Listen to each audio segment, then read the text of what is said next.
Alrighty, welcome back. It's been a little over a month, It has. and you probably read a lot. I have. That's what he does. I've got so many series going, I'm having a hard time keeping up all of a sudden. Keeping up Well, or keeping track? coming into new books while I'm finishing off series that I liked. Okay. All right, how many books we have? We've got 6 books this month. Next book is Path of a Novice by R.K. Lander. Now, this is an epic fantasy, the Silvan. Epic fantasy meaning large?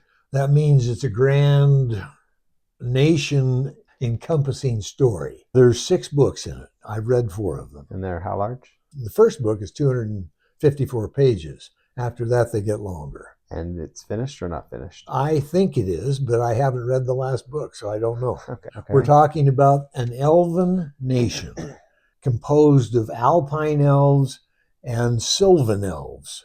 And there are some other types, but those are the 2 main groups. And the alpine elves are in charge.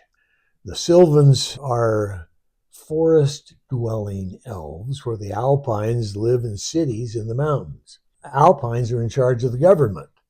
The Silvans are in the army, and they fight the battles of the nation.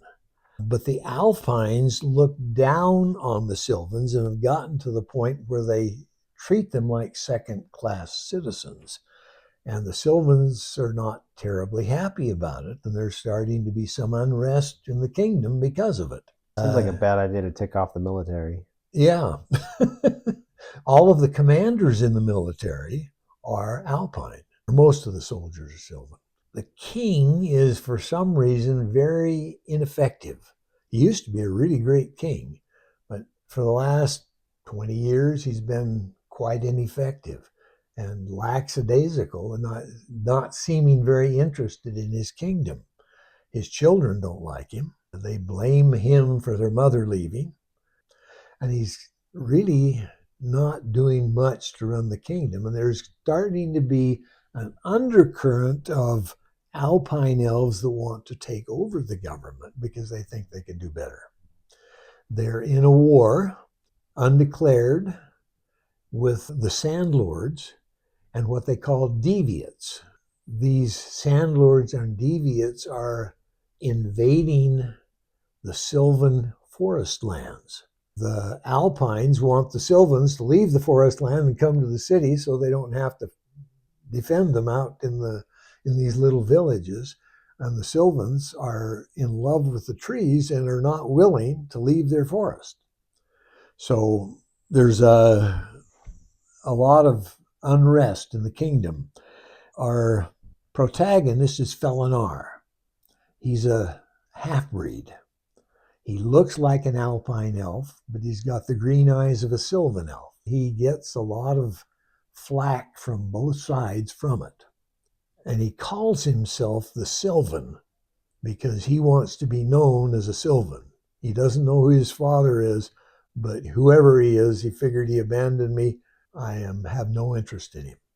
He learns the true meaning of what it is to be a warrior when he joins the army, and after basic training gets sent out as the only recruit in a patrol of Silvan elves with alpine leaders.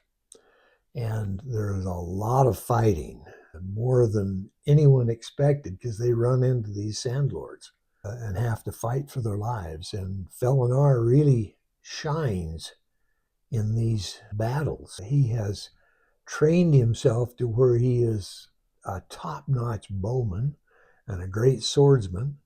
He hides his strength in these things because he doesn't want to stand out. He wants to be a part of the group. But he's trained himself so much in the fighting arts that they call him the twirling warrior. It's hard to get to him when he's going full tilt.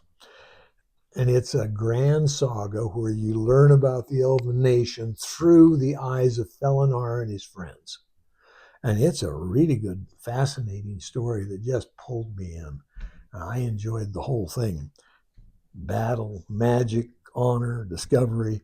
The Silvan story brings together the greatest warriors of their time and puts them together in this melting pot where there's all this animosity and undercurrent, and tells a grand story with it. And it's really good. I gave it 10. Excellent. Highly recommended. No profanity, no offensive sexual content, but violence of high intensity. They're fighting a war. Yeah. And they're shooting each other. It sounds good. Sounds like one I'd like. He's also discovering a type of magic that scares him. He doesn't understand it. He's not sure he wants to understand it, but the trees seem to be talking to him. Okay. Anyway, good story. All right. That was 6 books. 6 books. Well, a number of 10s, a few that I think I would like to read. So hopefully you find something. I enjoyed a lot of these. I think you'll enjoy them too. Try them out. All right.